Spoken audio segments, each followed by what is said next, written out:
Fala pessoal, começando mais um vídeo aqui e hoje eu vou organizar e falar sobre como é o processo de tirar a tua carteira de motorista aqui em Alberta. Então bora pro vídeo.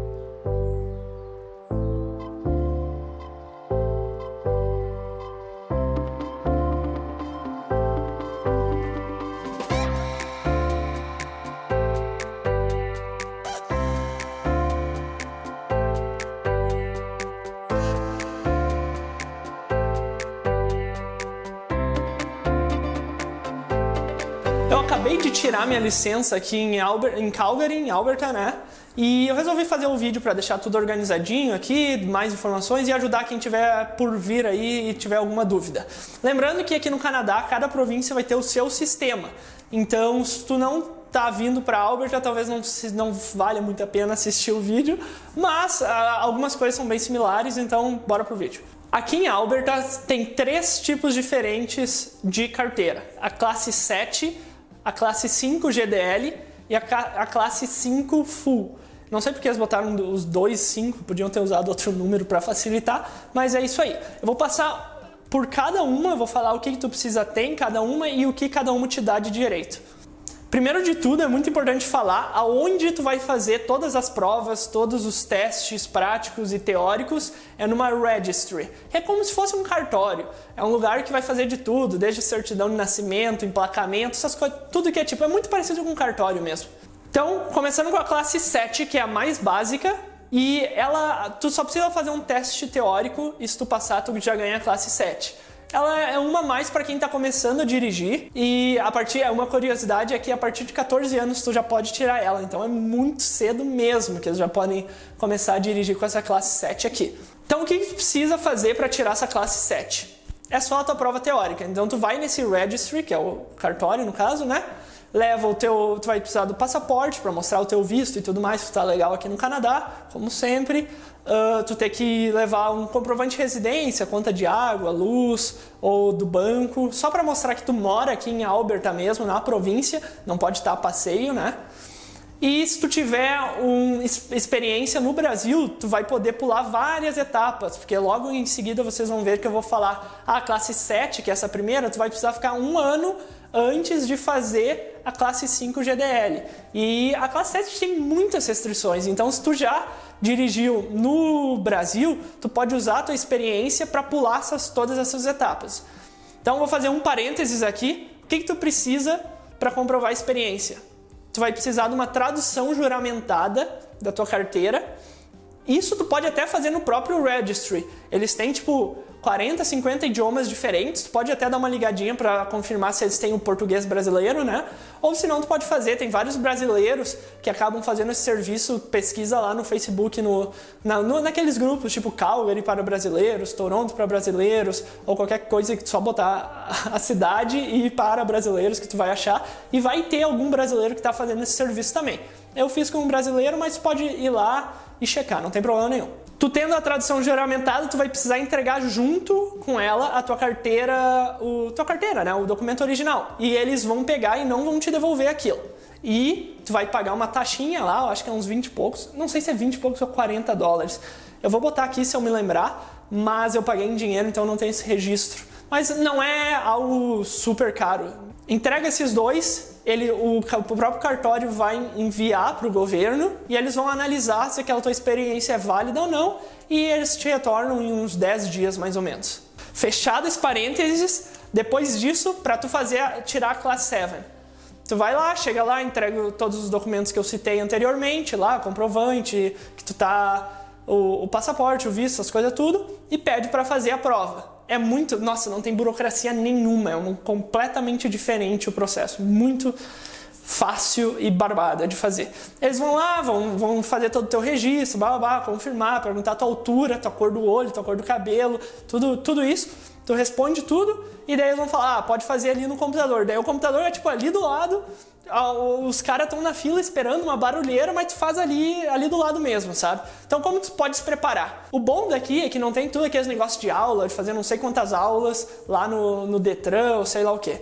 Aqui tu pega, a província tem um e-book com 110, 120 páginas, tu pode pegar e ler aquele e-book inteiro, faz umas práticas, vou até botar o link aqui embaixo, mas todo ano muda o e-book, eles fazem um atualizado, então é sempre bom só pesquisar ali, como é que é o nome? Deixa eu só ver aqui. Só pesquisar Driver's Guide, e daí bota o ano, 2021, 2022, 2023, eu acho que todo ano eles fazem um novo, para tu ter sempre com as regras mais atualizadas. Eu peguei, o que eu fiz? Eu li aquele negócio inteiro, demorou algumas horinhas ali, mas eu queria ter certeza que eu ia passar direto, para não ficar pagando taxa. Li tudo aquilo ali, fiz uns testes práticos, tem uns aplicativos para fazer, eu até recomendo bastante o do AMA, que é uma associação de drivers aqui de Alberta, eu não sei se é Alberta ou Calgary, mas daí eles têm um aplicativo, posso botar até o link aqui na descrição, que ele tem um simulado bem legal, bem bom, até deu várias que estavam no simulado, deu na minha prova mesmo. E fazendo isso, tu tá preparado, vai lá pro cartório, pede para fazer a prova, paga ali uns 20 e poucos pila e vai fazer a prova ali. Ah, não passei, no outro dia tu pode ir lá e fazer de novo. E daí, se não passar, no outro dia tu pode ir lá fazer de novo. Não tem burocracia nenhuma, não tem... Assim, muito barbada, muito barbada. Eu passei de primeira, eu acertei quase todas. Uma dica que eu vou dar, tu pode pular a pergunta se tu não tem certeza. Então, são 30 perguntas, tu precisa acertar 25. Não sei, eu acho que são 70% isso, sei lá, vou botar aqui embaixo, só pra garantir. Então, o que eu fui fazendo? Se eu não tinha certeza, eu botava pra dar um skip. E daí ela vai deixar aquela pergunta lá por último. Então, eu só respondi 26 perguntas, porque das 26, todas que eu não sabia eu passei, e daí das 26 eu errei uma e acertei 25, e daí ele já tranca e já fala que tu passou, pode ir, nem precisa responder o resto. Tendo isso, tu já vai sair de lá com uma carteira provisória, que é num papel que eles fazem lá. Beleza, fechou, já pode dirigir, mas quais são as restrições da classe 7? Tu só pode dirigir em um horário específico lá, que tu não pode dirigir, eu acho, da meia-noite às 5 da manhã tu não pode. Então, tem essa restrição e tu tem que ter alguém de copiloto que tenha a classe 5 full, a última, do teu lado sempre. Então, que é uma porcaria, né? Não dá pra fazer quase nada, é mais para as crianças lá de 14, 15 anos, 16, que estão aprendendo a dirigir, né? Que daí o pai pode ficar do lado e tudo mais, mas para nós não serve muito. Por isso que é importante submeter a tua experiência do Brasil para tu pular essa etapa toda. Tendo isso, uns 10 dias depois, tu vai receber a tua carteira oficial, né? Aquela carteira bonitinha de plástico, tudo certo. Depois disso, tu vai ter que esperar os 10 dias ali, em média, para tu receber a resposta em relação à tua aplicação lá da experiência brasileira. Tu vai ligar lá pro cartório de novo, eles te entregam um papelzinho com o número que tu tem que ligar e a data que tu tem que ligar.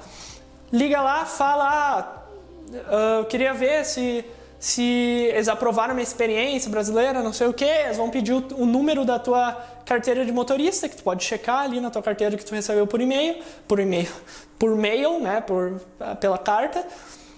Falar lá, eles falaram, não, beleza, foi aprovado, o meu ele falou que foi aprovado 1000 e tantos dias de experiência, não sei o que, então, tipo, uns 3 anos, então já podia pular tudo. A partir daquele momento, tu já pode marcar tua prova, ou da classe 5 GDL ou direto a full.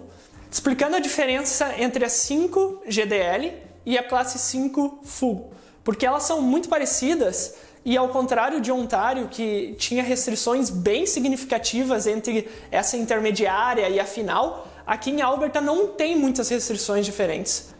Até quando eu estava lá no cartório, o cara falou, olha, tem muita gente que faz direto a 5 GDL e nunca mais faz a 5 Full.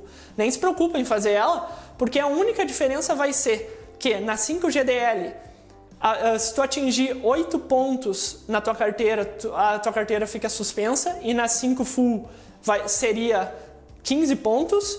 Na 5 GDL, tu não pode ter nada de álcool no sangue, e na 5 Full tu pode ter tipo 0,25, tipo uma cerveja tu pode tomar, tá?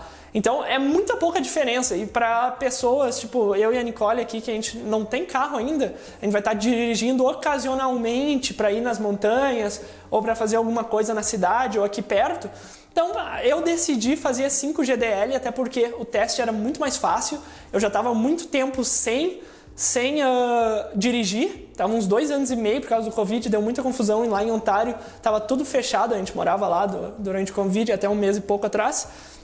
Estava tudo fechado, era muito burocrático o processo, então eu decidi, eu precisava da minha licença para trabalhar aqui em Alberta. porque eu ia precisar ter o carro. Então eu não podia, eu tinha uma timeline muito apertada e eu precisava passar de qualquer jeito. Então eu escolhi fazer a 5GDL, até porque eu acabei de explicar, não tem muita diferença. Então, só para deixar bem explicadinho, o que tu precisa para fazer a 5GDL, tu vai precisar ter 16 anos, pelo menos, e ter ficado 1 ano na classe 7. Agora, se tu tem aquela experiência brasileira, igual eu acabei de falar, tu pode pular aquela etapa. Igual eu falei, eu estava muito tempo sem dirigir, então eu contactei uma escola, tem várias escolas aqui em Toronto, que é Driver School, são Driver School, então elas dão aula, se tu precisar, eles têm desde cursos completos de 15 horas de prática, mas eu peguei o que eles chamam de brush-ups, que é tipo umas 2 horinhas, a pessoa fica do teu lado, tu fica dirigindo e ela vai te dando uns toques e umas dicas, sabe? Porque aqui no Canadá tu tem muito aquele negócio do shoulder check, né? Que tu tem que ficar olhando para trás e olhar para cá e não sei o quê. E várias outras dicas, né, de tipo que tu não tá acostumado no Brasil a fazer. Tem a de virar à esquerda no semáforo lá, né, que é bem diferente também. Um negócio que tu pode dobrar para a direita quando tá fechado. Então tem várias coisinhas que é importante. Até tu fazer uma aula de 2 horas mesmo, tu já tendo uma prática, né, para tu não precisar ficar refazendo o teste, gastando com fim, né. Então eu fiz a aula, até foi quarta-feira passada, do 12:30 às 2:20. Cheguei lá no cartório, dei um check-in lá, que eu ia fazer a minha prova às 2:30. Então eu fiz tudo engatilhado, sabe? Foi bem bom, porque eu já tava com um carro ali e tudo mais. E aqui o importante, é muito, muito louco o quão diferente é, porque aqui tu pode usar o teu próprio carro para fazer a prova. Ou tu pode alugar direto com um cartório, ou tu pode alugar direto com a escola, né? Então, eu, no caso, aluguei direto com a escola, porque era o carro que eu ia estar praticando, né? Então, eu fiz as 2 horas com um carro e eu usei o mesmo carro para fazer logo depois, a minha prova, né? O teste para 5GDL é de 30 minutos só. É bem mais simples do que a avançada, a última, a Class 5. E ele vai te pedir para estacionar, vai te pedir para andar, né? Tu vai andar nas áreas que é escolar, que daí é 30 km por hora, tu não pode acelerar e tudo mais. Abrindo um parênteses agora, eu vou falar a minha experiência fazendo o road test da classe 5GDL, tá? O que ele pode pedir? Primeira parte, a parte de estacionar. Tem 3 tipos de estacionar que ele pode pedir, que é o paralelo, que muito provavelmente ele vai pedir, e daí tu vai ter que encostar do lado de um carro e fazer aquele normal, sabe? Mas ao contrário do Brasil, aqui é muito mais fácil, porque ele pede num carro que tem espaço quase infinito para trás. Então no Brasil, igual eu me lembro que eu fiz, tipo, tem aquelas balizas, sabe? Aquelas varetinhas lá, e tu tem que ser nesse espacinho, tu tem que estacionar. Aqui não, ele vai falar, o carro ali na frente, o carro preto, faz um parallel parking ali do lado. E daí tu encosta do lado do carro e vai para trás, só que atrás não vai ter nenhum carro, vai ter muito espaço. Então tu tem bem mais espaço para erro, assim, digamos, né? Tu pode ir bem para trás, bem com calma e tudo mais. No meu caso, eu tinha até câmera de ré, então a mulher, quando eu tava fazendo o brush-up ali, a minha aula de 2 horas, ela me ensinou a como ver pela câmera de ré, porque eu nunca tive carro de câmera de ré, que mostra a trajetória, sabe? Quando tu tá dando a ré. Então ela bota, vira tudo pra direita, daí a câmera de ré mostra toda a trajetória assim, né? Meio inclinado. Daí, agora dá a ré até o meio fio bater nessa linha tal. Daí depois, quando bater nessa linha, tu deixa reto, vai mais de ré, até bater na linha tal, e daí depois desvira tudo. Então foi muito barbada, porque eu só peguei e fiquei olhando a câmera de ré ali, e todas as linhazinhas que ela vai traçando para trás, assim, com a projeção do carro, onde o carro vai ir, se tu manter a direção em determinado lado, assim, né?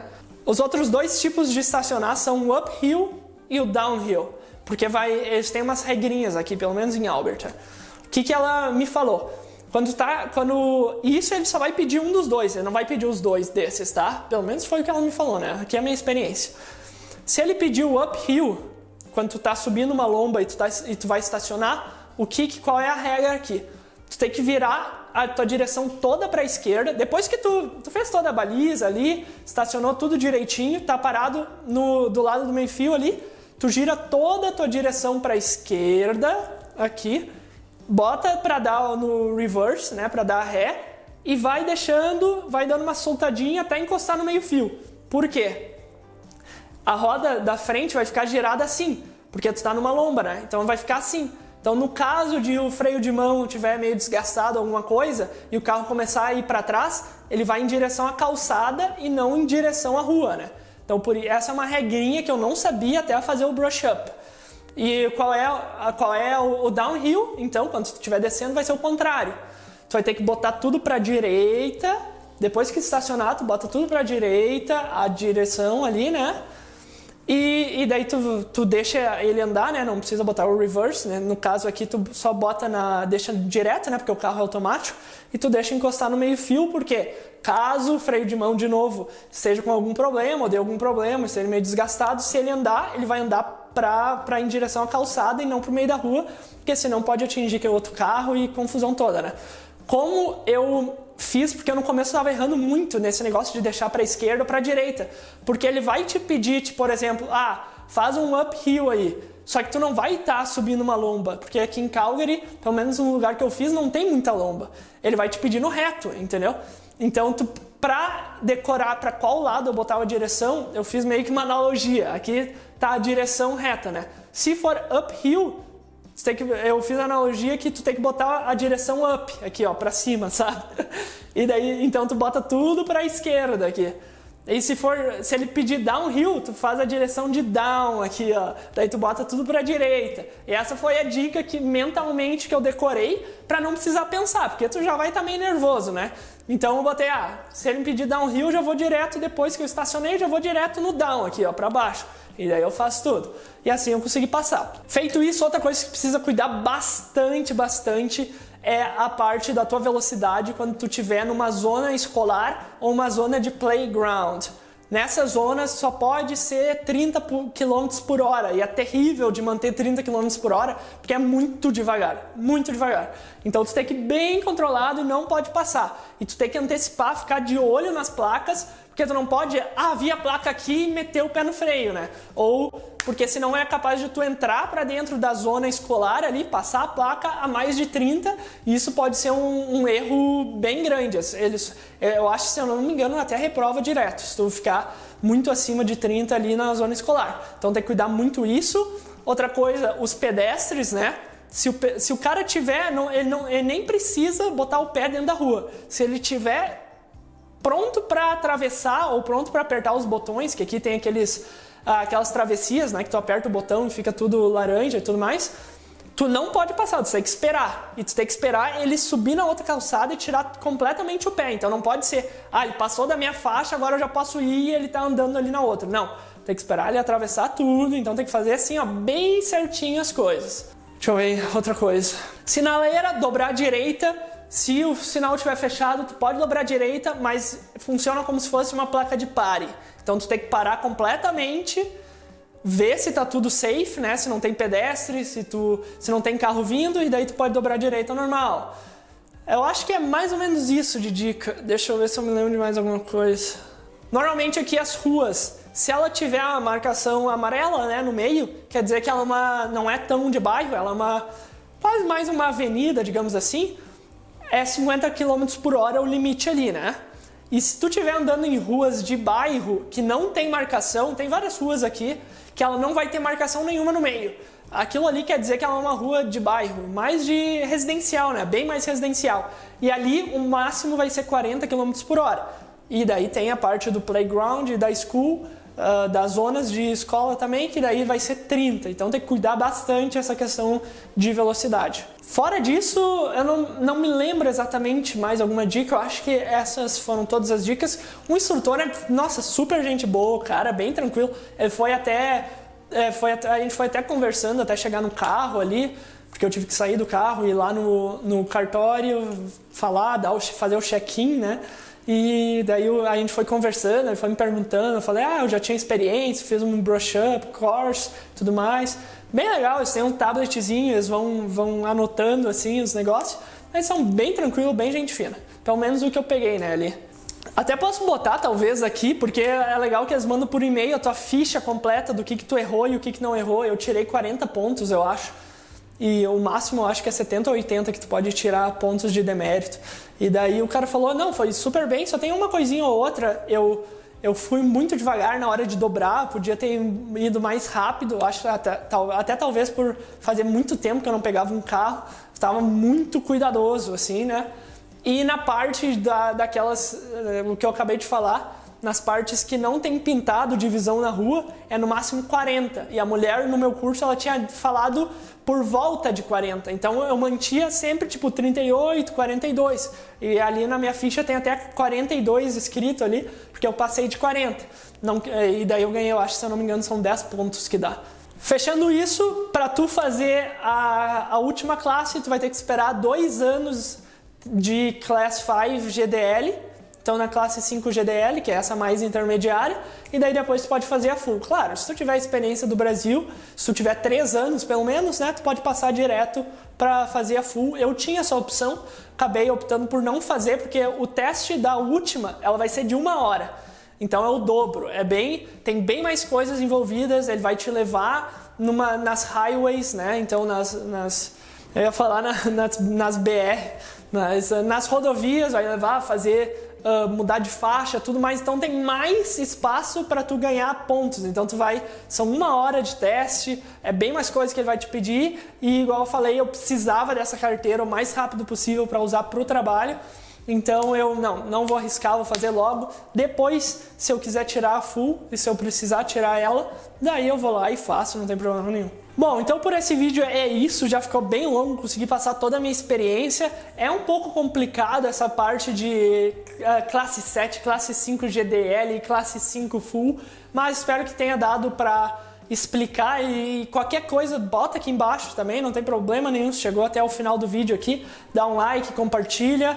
E qualquer dúvida, bota aqui embaixo ou manda lá no Instagram, que a gente consegue responder ainda melhor e mais rápido. Por esse vídeo é isso, até a próxima!